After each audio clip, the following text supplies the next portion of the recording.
Sekitar tahun 33 Masehi, Yesus Kristus disalibkan, karena mengaku dirinya sebagai putra Allah. Yesus wafat, dimakamkan dan bangkit pada hari yang ketiga. Kemudian murid-murid Yesus atau para rasul tersebut, mulai memberitakan Injil ke berbagai negara. Hal ini sekaligus memicu gerakan anti-Kristen, terutama di daerah yang mereka datangi. Yang kemudian membuat orang-orang Kristen, menjadi sasaran penganiayaan yang sama, seperti yang dialami Yesus. Banyak dari mereka yang akhirnya mati, dengan cara yang sama seperti yang dialami Kristus, yaitu mati dengan penyiksaan. Para rasul, yang dikenal sebagai 12 rasul, menjadi pemimpin di gereja mula-mula.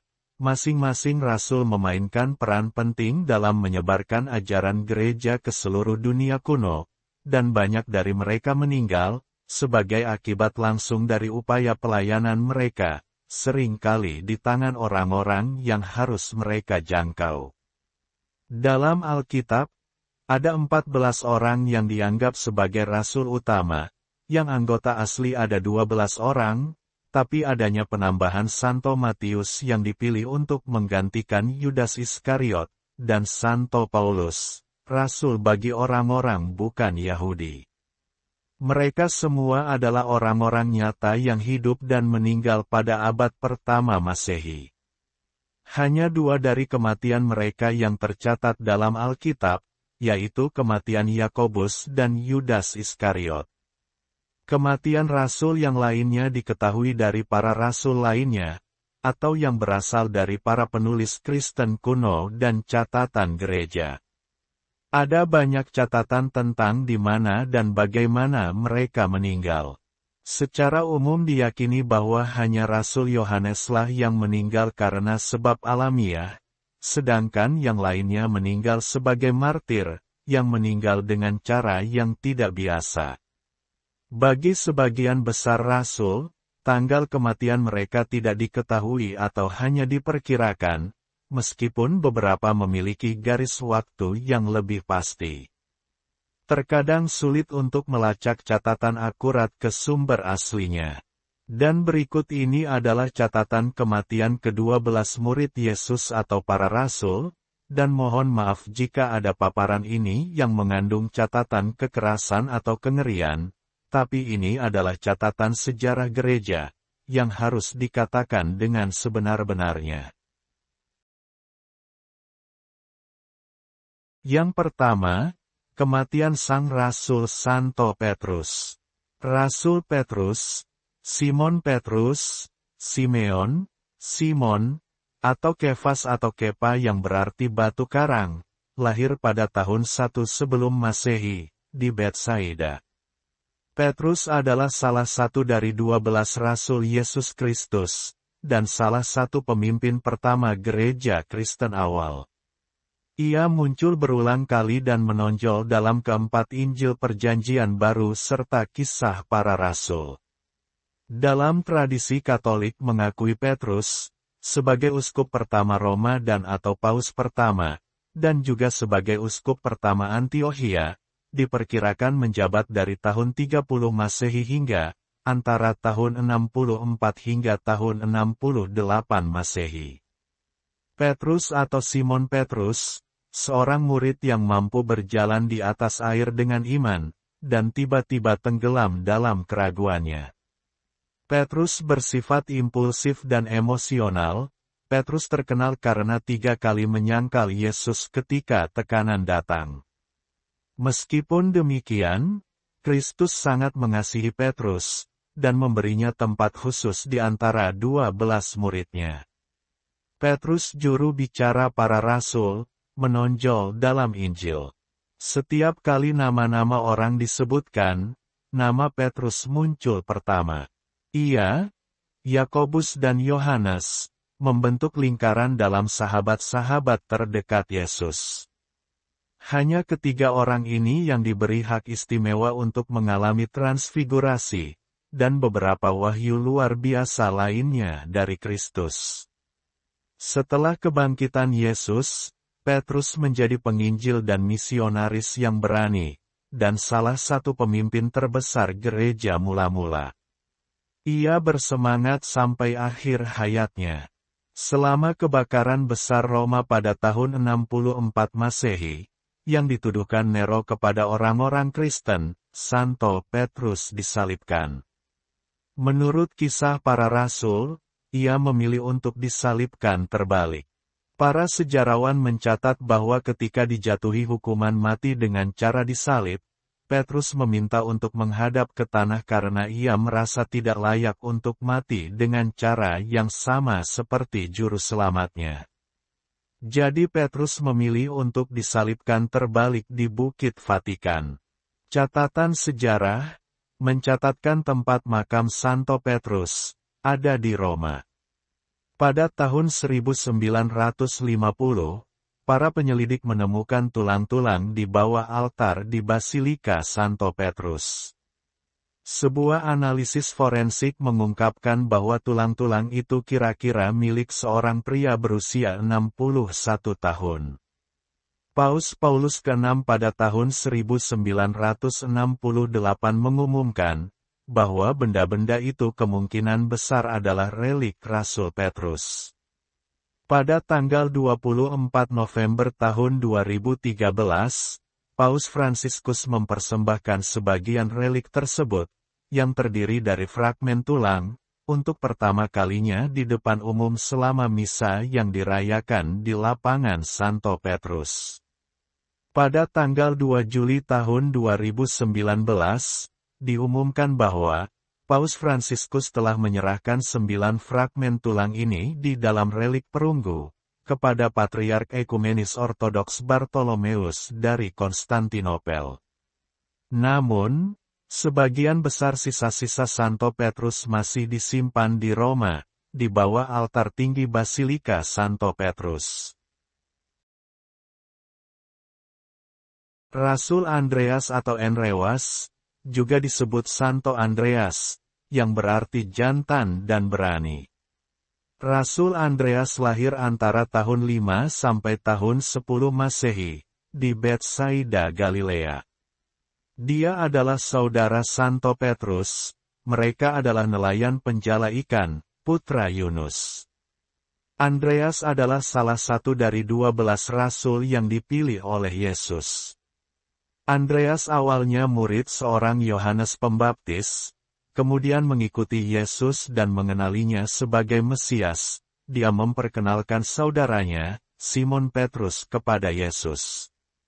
Sepanjang waktunya bersama Yesus, Andreas digambarkan sebagai pengikut yang rendah hati dan berdedikasi. Dia sering terlihat di belakang layar, tetapi secara konsisten hadir di saat-saat kritis pelayanan Yesus.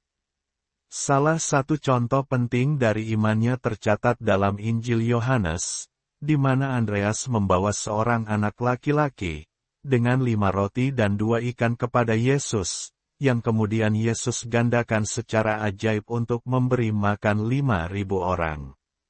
Setelah kebangkitan dan kenaikan Yesus, Andreas diyakini telah memulai perjalanan misionarisnya, untuk menyebarkan Injil.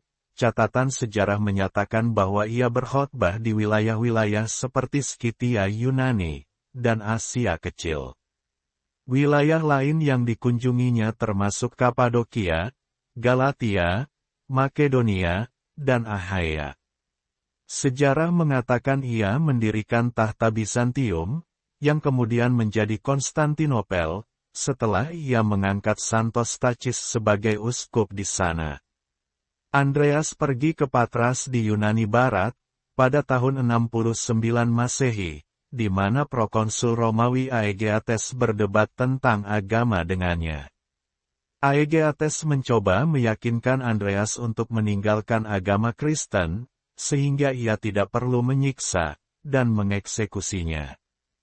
Namun ketika hal itu tidak berhasil, tampaknya ia memutuskan untuk memberikan Andreas hukuman penuh. Andreas dicambuk, lalu diikat tidak dipaku, tapi digantung di kayu salib. Dia sengaja dibuat menderita lebih lama sebelum meninggal. Kemartiran Andreas terjadi di Patras Yunani, di mana ia disalibkan di kayu salib berbentuk X, yang disebut Crux Decusata, yang sekarang dikenal sebagai salib Santo Andreas. Konon penyaliban seperti ini atas permintaannya sendiri, karena ia menganggap dirinya tidak layak untuk disalibkan, di salib yang sama seperti Yesus. Andreas hidup selama 3 hari, di mana ia berkhotbah terus-menerus kepada orang-orang yang lewat, hingga ajal menjemputnya. Reliknya semula tetap berada di Patras, sebelum dipindahkan ke Italia untuk sementara. Paus Santo Paulus ke-6 memutuskan, untuk mengembalikan semua relik Santo Andreas dari Vatikan ke Patras, sebagai tindakan niat baik kepada Gereja Ortodoks Yunani. Menurut Kisah Para Rasul, Santo Yakobus adalah orang pertama yang menderita kemartiran. Yakobus yang besar meninggal tahun 44 Masehi. Dia adalah rasul kedua yang meninggal, setelah Yudas Iskariot, dan yang pertama menjadi martir. Dia dikenal sebagai Yakobus putra Zebedius, atau Santo Yakobus tua, atau Santo Yakobus yang besar. Gelar yang besar di sini hanya untuk membedakannya dari Rasul Yakobus, yang lebih kecil. Santo Yakobus adalah putra Zebedius dan Salome. Salome adalah saudara perempuan Maria Bunda Yesus, jadi Yakobus adalah saudara sepupu Yesus. Yakobus yang besar, saudara dari Rasul Yohanes, dia adalah salah satu murid pertama, yang bergabung dengan Yesus. Injil Sinoptik menyatakan bahwa Yakobus dan Yohanes sedang bersama ayah mereka di tepi pantai, ketika Yesus memanggil mereka untuk mengikutinya. Pada suatu waktu Raja Herodes menangkap beberapa orang dari jemaat itu dan bermaksud menganiaya mereka. Ia menyuruh membunuh Yakobus saudara Yohanes dengan pedang. Kisah ini terdapat dalam Kisah Para Rasul 12 ayat 1-2. Raja Herodes sangat ingin memenangkan hati orang-orang Yahudi. Karena orang-orang Yahudi sangat ingin mencegah penyebaran agama Kristen, ia percaya bahwa menganiaya orang-orang Kristen akan menyenangkan rakyatnya yang beragama Yahudi. Para ahli pada umumnya percaya bahwa Yakobus dibunuh di Yerusalem pada tahun 44 Masehi.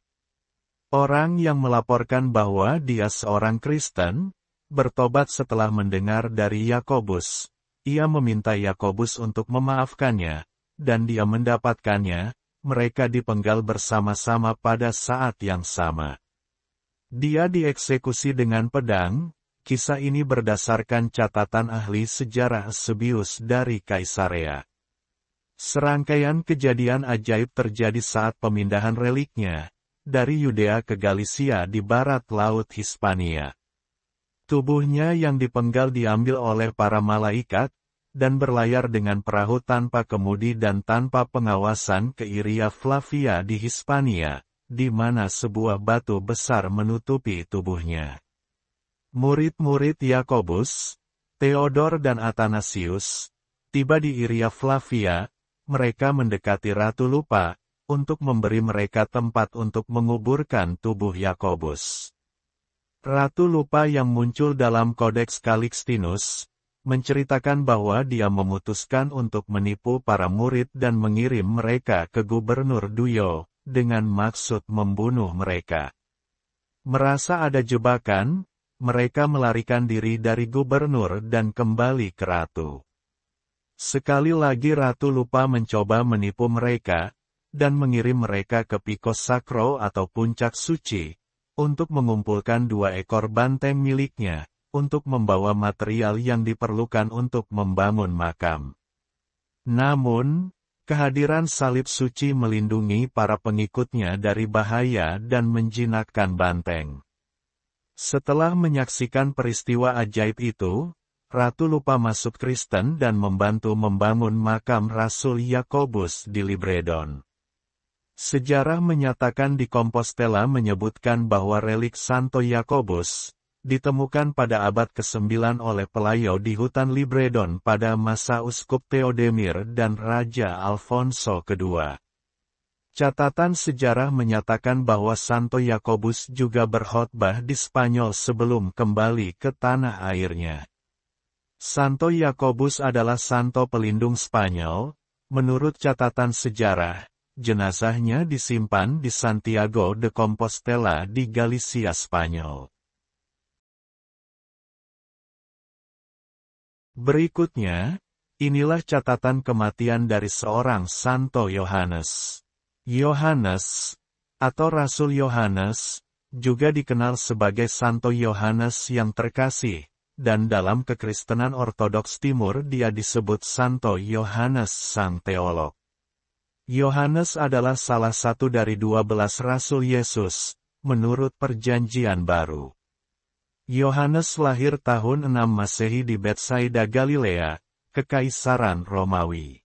Dia terdaftar sebagai rasul yang umurnya paling muda. Yohanes adalah saudara Rasul Yakobus, dan merupakan putra Zebedius dan Salome. Santo Yohanes adalah satu-satunya orang, dari 12 rasul utama, yang tidak mengalami kemartiran. Ia memainkan peranan penting dalam mendirikan dan membimbing gereja mula-mula. Ia bahkan mendampingi Santo Petrus beberapa kali, seperti yang terdapat dalam Kisah Para Rasul. Setelah Raja Herodes Agripa pertama mengusir 12 rasul, Santo Yohanes pindah ke Efesus. Santo Irenaeus menyatakan bahwa Santo Yohanes menulis Injilnya di Efesus. Tertulian menulis tentang penganiayaan Kaisar Domitian kepada Santo Yohanes. Suatu ketika Yohanes dimasukkan ke dalam kuali berisi minyak panas, ajaibnya dia tidak mengalami luka apapun. Akhirnya sebuah gereja dibangun di sana, yang masih ada hingga hari ini, untuk memperingati keajaiban tersebut, yang disebut Gereja Saint John di depan Gerbang Latin. Kemudian Santo Yohanes dibuang ke Pulau Patmos di Yunani. Hal ini tercatat dalam Kitab Wahyu. Aku, Yohanes, saudaramu, yang turut menanggung kesusahan kerajaan dan ketekunan dalam Yesus, berada di pulau yang bernama Patmos, oleh karena firman Allah dan kesaksian yang diberikan oleh Yesus. Setelah Domitian meninggal dan Trajan mengambil alih, Santo Yohanes kembali ke Efesus. Ia meninggal secara alamiah, pada usia tua sekitar 93 tahun, di tahun 100 Masehi. Makam Yohanes diperkirakan terletak di bekas Basilika Santo Yohanes di Selçuk, sebuah kota kecil di sekitar Efesus. Pembukaan makamnya selama pemerintahan Konstantinus Agung, tidak menemukan satu tulang pun, sehingga dipercaya bahwa tubuhnya diangkat ke surga. Fakta lain yang mendukung kepercayaan pengangkatan Santo Yohanes ke surga adalah, catatan sejarah menyatakan, bahwa Santo Yohanes termasuk di antara beberapa orang kudus yang tidak meninggalkan relik jasmani. Berikut ini kisah kematian Rasul Filipus. Rasul Filipus, atau Santo Filipus atau Pilipos, adalah salah satu dari 12 Rasul Yesus menurut Perjanjian Baru. Dalam sejarah Kristen, Filipus Rasul menyebarkan ajaran Kristen hingga Yunani, Suriah, dan Asia Kecil. Filipus lahir pada abad pertama Masehi di Betsaida, Galilea, tempat yang menghubungkannya dengan Rasul Andreas dan Rasul Petrus, yang berasal dari kota yang sama. Ia juga termasuk di antara orang-orang yang mengelilingi Yohanes Pembaptis, ketika Yohanes pertama kali menunjukkan bahwa Yesus adalah anak domba Allah. Salah satu lokasi yang mungkin untuk kemartirannya, adalah Hieropolis, karena berdasarkan catatan mengatakan, bahwa Santo Filipus hidup dan meninggal di sana, diperkirakan ia menjadi martir sekitar tahun 80 Masehi. Penyebab kematian Filipus ada bermacam perkiraan. Perkiraan pertama, kematian Filipus dimulai menurut kisah ini, yaitu melalui kuasa penyembuhan ajaib dan khotbah yang dilakukannya. Filipus menyembuhkan dan mempertobatkan istri gubernur kota itu. Hal ini membuat gubernur itu marah, dan ia memerintahkan agar Filipus, Bartolomius, dan Mariamne semuanya disiksa. Filipus dan Bartolomius kemudian disalibkan terbalik, dan Filipus berkhotbah dari salibnya. Sebagai hasil dari khotbah Filipus, orang banyak melepaskan Bartolomius dari salibnya, tetapi Filipus bersikeras agar mereka tidak melepaskan dirinya, hingga akhirnya Filipus meninggal di kayu salib. Tapi ada teori yang lainnya mengatakan bahwa Filipus menjadi martir dengan cara dipenggal, bukan disalib, di kota Hierapolis. Gereja makam, yang merupakan salah satu titik fokus dari seluruh kompleks bukit ziarah kuno, yang didedikasikan untuk Filipus. Doa-doa Yunani kuno terukir di dinding makam dan gereja, yang memuliakan Filipus sang rasul, dan terukir pada stempel roti abad ke-6, menunjukkan gambar Filipus memegang roti dengan gereja tiga nave khusus ini di sisi kirinya, dan gereja martirion terdekat yang diidentifikasi sebelumnya di sebelah kanannya. Ini memperkuat perkiraan tentang basilika yang menjadi tempat makam asli rasul tersebut. Gereja yang dibangun di atas makamnya dan gereja martirion yang berjarak sekitar 40 yard merupakan tempat pemujaan yang intens, selama berabad-abad. Di gereja makam Filipus, lantai marmernya telah aus dan rusak karena sudah dilewati ribuan orang. Selanjutnya, kisah kematian Santo Bartolomius. Bartolomius dilahirkan abad pertama Masehi di Kana Galilea, Kekaisaran Romawi, ditransliterasikan Bartolomaios. Bartolomius tercantum dalam perjanjian baru di antara 12 Rasul Yesus dalam 3 Injil Sinoptik, Matius, Markus, dan Lukas, dan dalam Kisah Para Rasul. Sejarawan gerejawi Eusebius dari Kaisarea, menyatakan bahwa setelah kenaikan Yesus, Bartolomius melakukan perjalanan misi ke India, di mana ia meninggalkan salinan Injil Matius di sana. Sejarah menceritakan bahwa ia bertugas sebagai misionaris di Mesopotamia dan Partia, serta Likaonia dan Etiopia dalam catatan lainnya. Catatan sejarah populer mengatakan bahwa Bartolomius mengabarkan Injil di India, dan kemudian pergi ke Armenia Raya. Dari catatan sejarah Kristen, ada 3 perkiraan penyebab kematian Bartolomius. Yang pertama, menceritakan tentang penculikannya, pemukulan hingga pingsan, dan dilempar ke laut hingga tenggelam. Kisah kedua menyatakan bahwa ia disalibkan terbalik, hingga mati. Dan yang ketiga mengatakan bahwa ia dikuliti hidup-hidup, dan dipenggal di Albak atau Albanopolis, dekat Baku, Azerbaijan atau Baskale Turki. Biara Saint Bartolomeu abad ke-13 adalah biara Armenia terkemuka, yang dibangun di lokasi yang diduga sebagai lokasi kemartiran Bartolomius di Vaspurakan, Armenia Raya, di Tenggara Turki. Penulis abad ke-6 Theodorus Lector menyatakan bahwa sekitar tahun 507, Kaisar Bizantium Anastasius pertama di Corus, memberikan jenazah Bartolomius ke kota Daras di Mesopotamia, yang baru saja didirikannya kembali. Keberadaan relik di Lipari, sebuah pulau kecil di lepas pantai Sisilia, di bagian Italia yang dikuasai dari Konstantinopel, dijelaskan oleh Gregorius dari Tuh, faktanya bahwa jenazahnya secara ajaib terdampar di sana. Sepotong besar kulitnya dan banyak tulang yang disimpan di Katedral Saint Bartolomeu di Lipari, kemudian dipindahkan ke Benevento pada tahun 838, di mana mereka masih disimpan di Basilika San Bartolomeo. Sebagian dari relik tersebut diberikan pada tahun 983 oleh Otto II, Kaisar Romawi Suci, ke Roma, di mana relik tersebut disimpan di San Bartolomeo Alisola, yang didirikan di situs kuil Asklepios, yang pada zaman pagan merupakan pusat medis Romawi yang penting.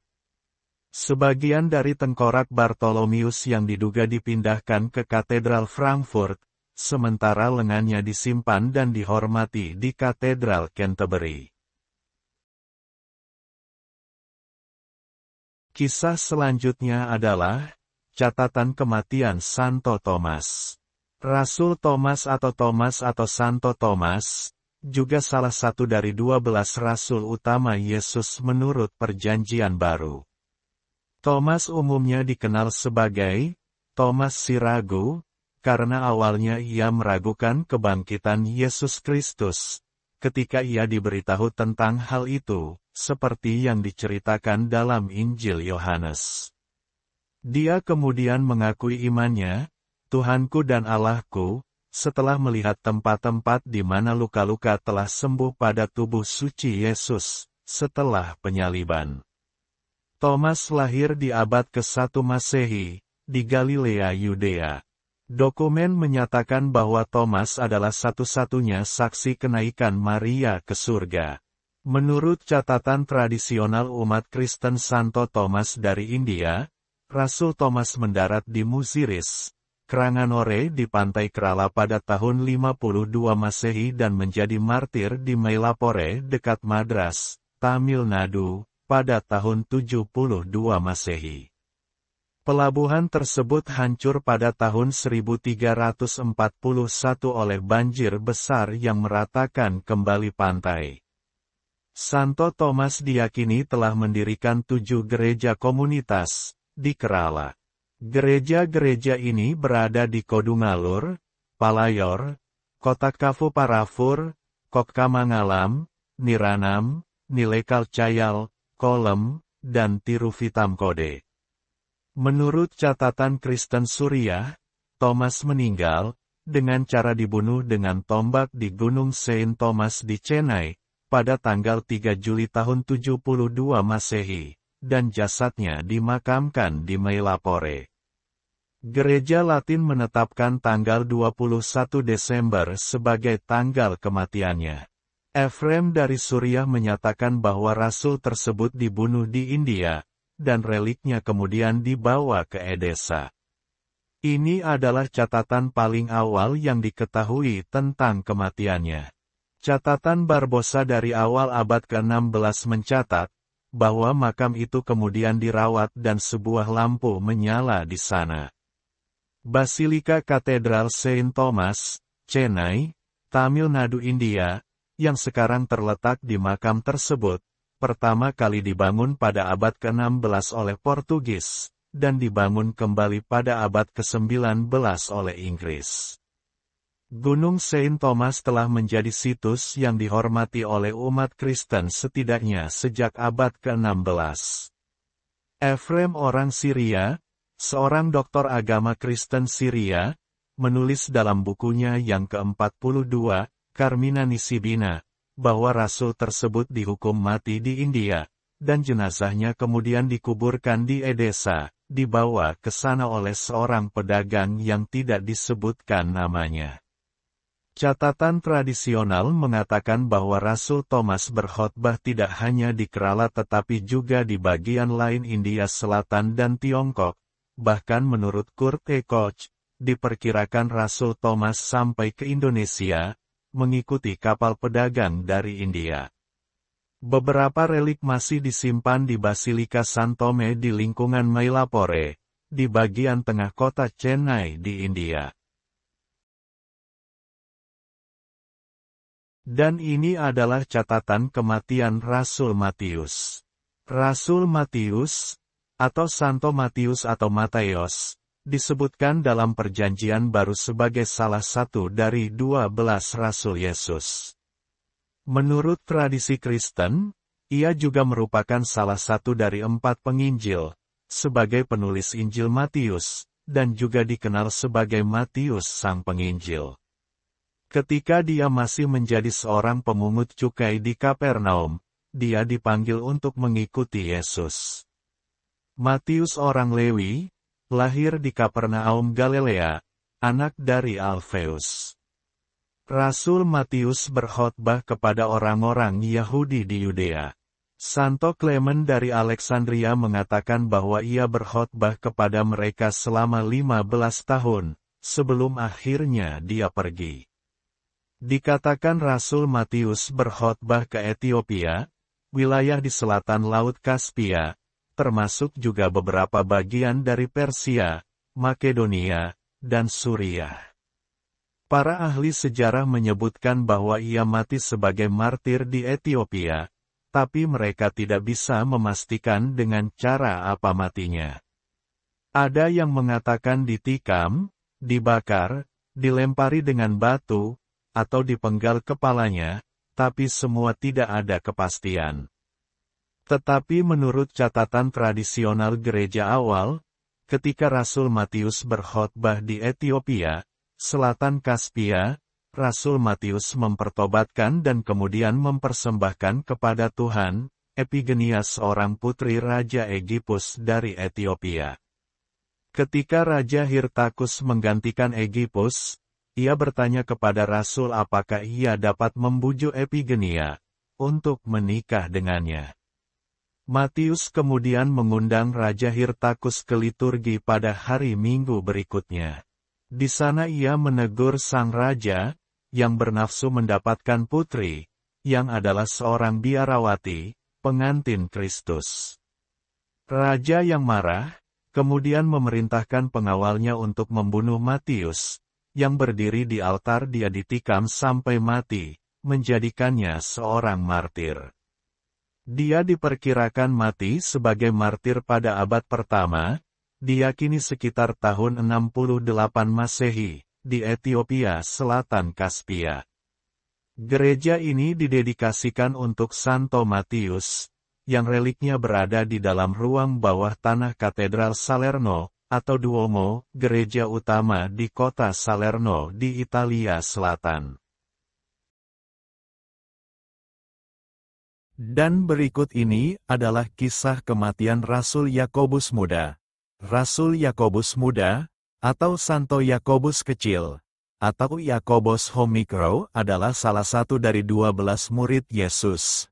Gelar muda atau kecil pada namanya, hanya untuk membedakannya dengan Yakobus besar. Rasul Yakobus adalah putra Alfeus Yaakov ben Halfai. Nama Alfeus sama dengan ayah Rasul Matius orang Lewi, yang tidak ada kaitan dengannya.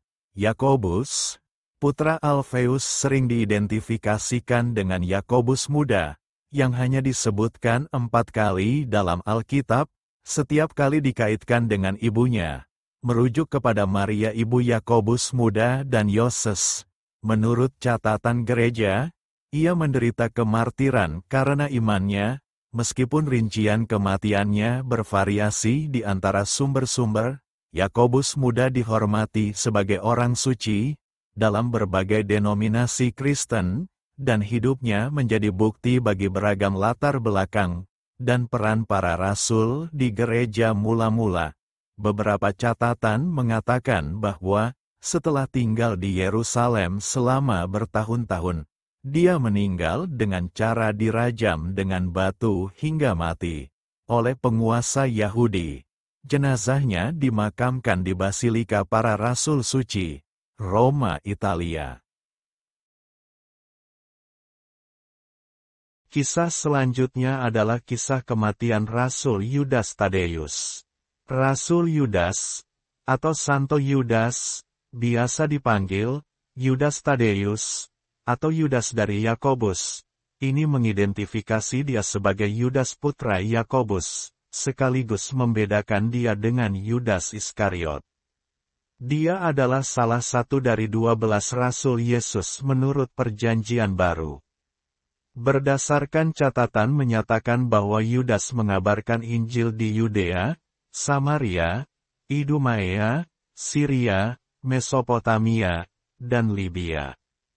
Ia juga dikatakan telah mengunjungi Beirut dan Edessa. Kemungkinan besar, ia berbicara bahasa Yunani dan Aram, seperti hampir semua orang sejamannya di daerah itu, dan merupakan seorang petani. Menurut tradisi, Yudas menderita kemartiran sekitar tahun 65 Masehi di Beirut, di Provinsi Suriah, pada abad pertama di Lebanon. Dia mati sebagai martir, bersama dengan Rasul Simon Sang Zelot. Kematiannya biasanya dikaitkan dengan kapak, yang sering ditunjukkan, dipegangnya dalam gambar, yang melambangkan cara dia dibunuh.